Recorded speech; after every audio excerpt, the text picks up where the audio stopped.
one of the things that was said at Copenhagen in the Copenhagen Accord, which was the political agreement and not the really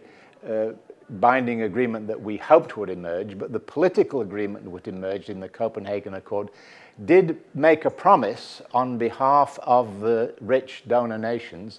that there would be something in the order of $20 to $30 billion a year made available for adaptation within the next 2 or 3 years, rising by 2020 to $100 billion a year, which is just about the equivalent amount of all the amount of foreign aid that is given today. So a huge amount of money was promised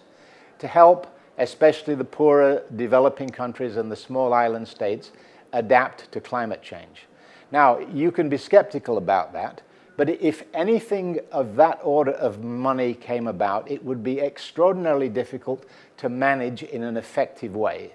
And in consequence, it would probably be handed to very large institutions who are used to handling large sums of money, like the World Bank, for example. And typically what they do is they spend their money on large investments. So I think that the danger of giving a large amount of money that is being suggested for the purposes of adaptation in very poor countries at the moment is a lot of that adaptation would be going to very large engineering projects, seawalls, big dams for irrigation and that sort of thing.